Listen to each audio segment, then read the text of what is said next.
இப்போ பாக்யராஜ் பார்த்தீங்கன்னா, ஸ்கூல் முடிச்சுட்டு வர தரணிய நேரா வீட்டுக்கு கூட்டிட்டு வந்துரலாம் அப்படி சொல்லி ஸ்கூல் கிட்ட போய் நின்டுட்டுருக்காரு. ஆனா, தங்கராஜும் அதே சமயம் பாக்யராஜ் இதெல்லாம் பண்ணுவாரு அப்படிங்கிறத தெரிஞ்சுக்கிட்டு, இவர் பார்த்தீங்கன்னா, ஸ்கூல்ல போய் வெயிட் பண்ணிட்டுருக்காரு. பாக்யராஜ் தங்கராஜை பார்த்த உடனே ரொம்ப டென்ஷன் ஆகுறாரு. என்னோட தங்கச்சி வீட்டில் இருக்கப்போ குழந்தைங்களும் அங்கே தான் இருக்கணும், அம்மாட்டிருந்து குழந்தையில பிரிக்கிறது தப்பு அப்படி சொல்லி பாக்யராஜ் வந்து தங்கராஜ் கிட்ட பேசிகிட்டு இருப்போம். ஏய், உனக்கெல்லாம் இவ்வளோ சீன் கிடையாது, நீ இங்கே வருவேன்னு தெரிஞ்சுதாண்டா நான் இங்கே வந்தேன், ஒழுங்கு மரியாதையாக இங்கேருந்து போயிடு, இல்லைனா வந்துட்டு வேறு ஏதாவது பெருசாக நான் பண்ணுறதுக்குள்ளே கிளம்பி போயிடு, உனக்கு அவ்வளோதான் மரியாதை அப்படி சொல்லிட்டு பயங்கரமாக கோவப்பட்டு பாக்யராஜ் கிட்ட தங்கராஜ் பேசிகிட்டு இருக்கவும், அப்போ சொல்கிறாரு, நீ ஈவினிங் வீட்டுக்கு போய் பாரு, உன் தம்பியே வந்து அக்காவை அனுப்பிவிடு அப்படின்னு சொல்லி உன்கிட்ட பேச போகிறான், உன் வீட்டில் இருக்கிறவங்களும் ரேவதியை வீட்டுக்கு அனுப்ப தான் போகிறாங்க. டேய், உன்னெல்லாம் ஒன்றும் பண்ண முடியாதுடா, அந்த வீட்டுக்கு நீ உழைச்சி கொட்டினாலும் அந்த வீட்லேயும் உனக்கு மரியாதை இல்லை, வெளியிலையும் உனக்கு மரியாதை இல்லை, போ போ உன்னோட வேலையை பாரு, இந்த இவ்வளோ சீன் போடுற அளவுக்கெல்லாம் நீ ஒர்த்து கிடையாது அப்படி சொல்லி தங்கராஜ் வந்து பாக்யராஜை கேவலப்படுத்தி பேசுகிறாரு. அது எப்படி என்னோட தம்பி அப்படி சொல்லிடுவான், நான் சொல்கிற பேச்சை கண்டிப்பாக என் வீட்டில் இருக்கிறவங்க கேட்பாங்க, இது வரையும் நான் எந்த டிசிஷனும் ஸ்ட்ராங்காக எடுத்ததில்லை, இப்போ எடுக்கிறேன், அது எப்படி கேட்காம போயிடுவாங்க அப்படி சொல்லி பாக்யராஜ் சொல்லவும், நான் வேணா சவால் விடட்டுமா, உன் தம்பி அல்ப ப்ரமோஷனுக்காக நான் சொன்னதை கேட்டுக்கிட்டு இப்போ வீட்டில் வந்து அவன் பேசுகிறானா இல்லையான்னு மட்டும் பாரு, அது எப்படிடா அவன் ப்ரமோஷனுக்காக நான் பேசினேன் அப்படின்னு சொன்ன உடனே அக்காவை நான் அடித்தது கூட உன் தம்பி மறந்துட்டான், ஏன் பணம் ப்ரமோஷன்னு வரும்போது உன் வீட்டில் இருக்கிறவங்களாம் இப்படி இருக்காங்க, நான் நைட்டுக்கு உங்கள் அக்காவை என்னோட அனுப்பி வைக்கிறாங்களா இல்லையான்னு மட்டும் பாரு அப்படின்னு சொல்லி இப்போ பயங்கரமாக வெறுப்பேற்றுற மாதிரி வந்து பாக்யராஜ் கிட்ட தங்கராஜ் பேசிகிட்டு இருக்கவும், இதை கேட்டதும் செம்ம டென்ஷன் ஆயிடுது பாக்யராஜுக்கு. ஸோ அவர் வீட்டுக்கு போகிறாரு. பாக்யராஜ் தங்கராஜ் சொன்னது அந்த யோசனையிலே இருக்கார். அது மட்டும் இல்லாமல் தங்கராஜ் வந்து தரணியை கொண்டு போய் பாட்டிக்கிட்ட விட்டுட்டு ரேவதியை கூப்பிட வீட்டுக்கு வராரு. தங்கராஜ் வர அதே சமயத்தில் இப்போ பார்த்தீங்கன்னா சுரேஷும் வந்து ஸ்டேஷன்லேருந்து வீட்டுக்கு வராரு. அப்போ வீட்டில் எல்லாருமே வந்து பேசிகிட்டு இருக்காங்க, மாப்பிள்ளையை வர சொல்லி உள்ள. ஆனால் தங்கராஜ் ரேவதியை கூப்பிட வரும்போது இருந்த அந்த அப்ரோச்சை விட வீட்டில் இருக்கிற எல்லாருமே வந்து தங்கராஜுக்கு நல்ல வரவேற்பு கொடுக்குறாங்க. அப்போ தங்கராஜ் மனசில் நினைக்கிறாரு, என்ன இவங்ககிட்ட மாற்றம் தெரியுது, கண்டிப்பாக இன்றைக்கி நம்ம ரேவதியை கூட்டிகிட்டு போயிடுவோம், அது மட்டும் இல்லாமல் இஷ்டம் தான் நம்ம வந்து பிரெயின் வாஷ் பண்ணி வச்சுருக்கோமே அப்படின்னு சொல்லிட்டு தங்கராஜும் உள்ளே வராரு. பயங்கர டென்ஷனில் பாக்யராஜ் இருக்காரு.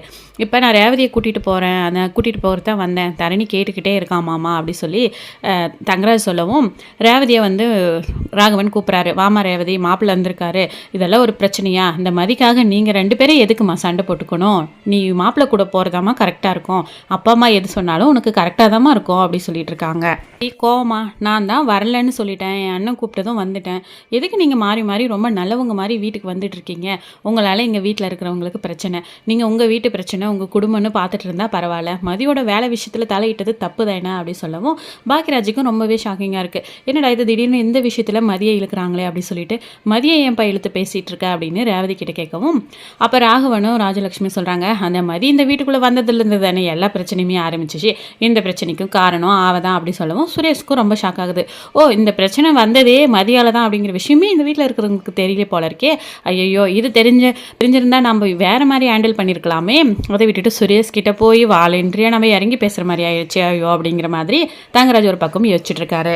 பார்த்தீங்கன்னா கிடைச்சிச்சுடா ஒரு பாயிண்ட், ரேவதியை இங்கேருந்து அனுப்பிச்சா நம்ம ப்ரொமோஷனுக்கு மாமா ரெடி பண்ணிடுவார் அப்படிங்கிற மாதிரி ஒரு தாட்டில் வந்துட்டு, ஓ இவ தான் காரணமா, அதேனே பார்த்தேன் இந்த வீட்டில் இப்போ புதுசாக எந்த பிரச்சனை வந்தாலும் மேடம் தானே காரணமாக இருக்காங்க அப்படின்னு சுரேஷ் சொல்லவும், எதுவுமே தெரியாமல் ஏன் தான் இப்படி பேசிகிட்டு இருக்கீங்கன்னு தெரியல, அவர் எதுக்கு தேவையே இல்லாமல் என்னோட வேலை விஷயத்தில் தலையிட்டால் நான் சும்மா விட்டுருவேன்னா, அதான் வீட்டுக்கு போய் கேட்டுட்டு வந்தேன், அதை ஏன் சொன்னேன்னு சொல்லிட்டு ரேவதியை பிடிச்சி அடிக்கிறதுக்கு என்ன இருக்குது, பண்ண தப்பெல்லாம் அவர் பண்ணிவிட்டு ஏதோ என் மேலே தப்பு நான் தான் காரணம்னு எல்லாரும் என்ன சொல்லிட்டு இருக்கீங்க, உங்களுக்கு எல்லாம் மனசாட்சியே இல்லையா அப்படி சொல்லி மதி கேட்கவும் பாக்யராஜுக்கு ரொம்ப ஷாக்கிங்கு. ஓ, அப்போ உங்கள் மாப்பிள்ளை பார்த்தீங்கன்னா மதியோட வேலை விஷயத்தில் வந்து இன்டரப்ட் பண்ணியிருக்காரு, அப்போ இதெல்லாம் தேவையா, ரேவதியை அடித்தது மட்டும் இல்லாமல் அதை நியாயப்படுத்திக்கிட்டு எல்லாரும் பேசிகிட்டு இருக்கீங்க, மதி வேலை போன விஷயத்துக்கு இவர் தான் காரணம்னு உங்களால் யாருமே கேட்க முடியலையா, ரேவதி கேட்குறா உங்களால் முடியலையா அப்படி சொல்லவும், சும்மா இருறா, அவள் வேலைக்கு போய் இங்கே என்ன வாழ போகுது, அதனால் அவள் வீட்டிலே இருக்கட்டும், ஒன்றும் பிரச்சனை இல்லை, மாப்பிள்ளை எடுத்த முடிவு தான் கரெக்ட் அப்படின்னு நீங்கள் இல்லை, உங்கள் மாப்பிள்ளை இல்லை, யார் சொன்னாலும் நான் வேலைக்கு போகிறத தடுக்க முடியாது,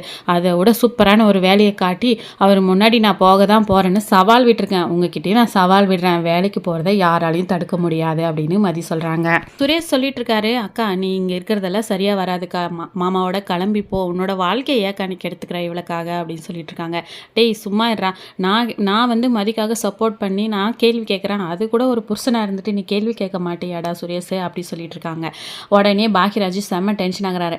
அவருக்கு வேற வேற வேற வகையில் வந்து பெனிஃபிட்ஸ் வரும்போது அவர் எதுக்கு இங்கே இருக்கிற தப்பெல்லாம் கேள்வி கேட்க போகிறாரு அக்கா அப்படி ரேவதி கிட்ட சொல்லவும், என்ன நான் பேசிகிட்டு இருக்கீங்க நீங்கள், நான் என்ன பெனிஃபிட்காக வந்து இங்கே பேசிகிட்டு இருக்கேன் அப்படி சொல்லி சுரேஷ் கோவப்படுவோம். அடடா நாம் சொன்ன விஷயத்த வந்து இவனுக்கு தெரியாமல் போச்சே, பாக்கியராஜ் வந்து இங்கே அதை எடுத்து போட்டு கேள்வி கேட்டுட்ருக்கானே அப்படிங்கிற மாதிரி இப்போ தங்கராஜ் வச்சுட்ருக்காரு. பிரச்சனை யாரால் வேணால் வந்துருக்கட்டும், மதியால் வந்தாலும் சரி யாரால் வந்தாலும் சரி, இவர் வந்து ரேவதியை அடித்தது தப்பு. நான் ரேவதியை வீட்டுக்கு அனுப்ப மாட்டேன் அப்படின்னு சொல்லி பாக்கியராஜ் சொல்கிறாரு. ஏய் நீயே எல்லாம் இந்த வீட்டில் எல்லா முடிவும் எடுத்துருவியா, நீ சொல்கிறதெல்லாம் நாங்கள் கேட்கணுமா அப்படின்னு சுரேஷ் சட்டுன்னு கோவப்பட்டு வார்த்தையை விடுறாரு.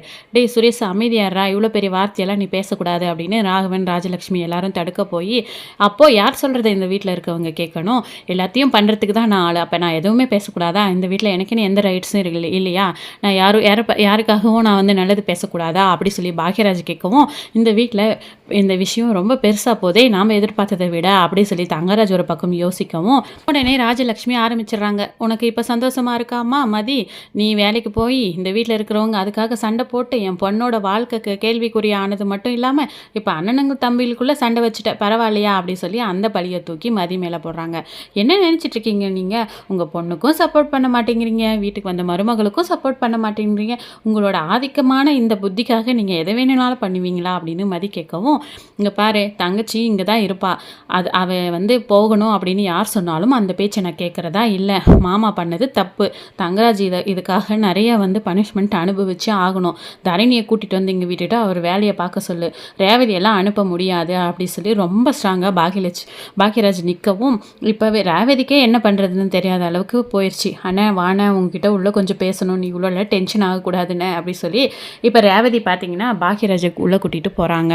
போய் அண்ணா என்னால் வீட்டில் இந்த பிரச்சனை ரொம்ப பெருசாகுதுண்ணா, அவர் ஏதோ கோவத்தில் அடித்ததாகவே இருக்கட்டும், நான் போய் சமாளிச்சுக்கிறேன், இத்தனை நாள் நான் இதை சமாளிச்சது இது எனக்கு ஒரு பெரிய விஷயமே இல்லை, அன்றைக்கி நீ வரலைன்னா என் கூட பேசவே மாட்டேன்னு சொன்னதுனால தான் நான் வந்தேன், இல்லைனா நான் அங்கேயே சமாளிச்சுட்டு இருப்பேன், நான் கிளம்பி போய் பசங்களை பார்க்குறேன்னா என்னோட வந்து பர்சனலை மட்டும் நான் பார்த்துக்கிட்டு இருந்தால் பசங்களோட வாழ்க்கையும் பாதிக்கப்படுது இல்லைனா கிளம்புறேன் அப்படின்னு. நீ சும்மா இரு ரேவதி, நீ எப்படியும் இப்போ வந்து அவரோட போயிடுவேன்னு அவர் ஸ்ட்ராங்காக நம்புறாரு, அது நடக்கவே கூடாது, நீ நாளைக்கோ இல்லை 2 நாள் கழிச்சோ போகிறதுல கூட எனக்கு பிரச்சனை இல்லை, ஆனால் அவர் இன்றைக்கே உங்கள் வீட்டில் இருக்கவங்கெல்லாம் ரேவதியாக வேறு வழி இல்லைன்னு அனுப்பதாண்டா போகிறாங்க அப்படின்னு என்கிட்ட தரணியை கூப்பிட போகும்போது ரொம்ப சவாலாக கேவலமாக பேசுகிறாரு அப்படி சொல்லவும் ரேவதிக்கு பயங்கர டென்ஷன் ஆகுது. ஓ அந்த மாதிரி எண்ணமெல்லாம் கூட அவருக்கு இருக்கா, பசங்களுக்காகவும் ஏதோ வீட்டுக்காகவும் வந்து மனைவியை கூட்டிகிட்டு போகலான்னு வந்திருக்காருன்னு நினச்சா இவர் இப்படியெல்லாம் பேசிகிட்டு இருக்காருன்னு, நான் இனிமேல் பார்த்துக்கிறேன் நீ வெளியே வானே அப்படி சொல்லிட்டு ரேவதி பயங்கர கோவத்தில் வெளியே வராங்க. நான் வந்து அண்ணன் சொல்கிறதுக்காக இல்லை, இனிமேல் நான் வந்து உங்கள் கூட வர்றதா ஐடியாவே இல்லை அப்படி சொல்லி ரேவதி சொல்லவும், ஏய் என்னடி நினச்சிட்ருக்க ரேவதி, பாக்கியராஜ் அப்படி என்னடி சொன்னான் உள்ள, ஏன்டி இப்படியெல்லாம் பேசிகிட்ருக்க அப்படி சொல்லிடுறா.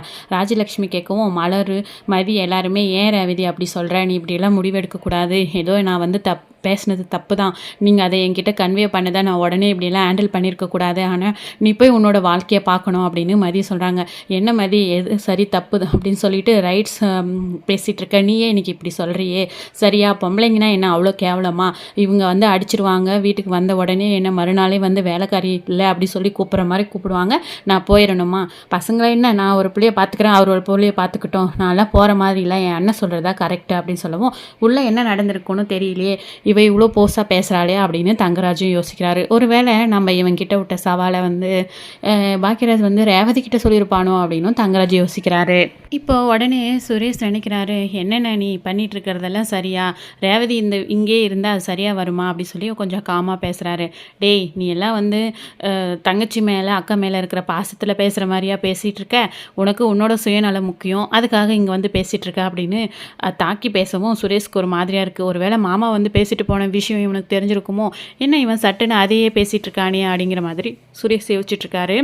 இப்போ ரேவதி சொல்கிறாங்க, எனக்கு வந்து அவரோட போக விருப்பம் இல்லை, எனக்கா என்னைக்கு தோணுதோ நான் அன்றைக்கி போகிறேன், இப்போ அவர் தயவு செஞ்சு இங்கேருந்து கிளம்ப சொல்லுங்கள் அப்படின்னு சொல்லிடுறாங்க.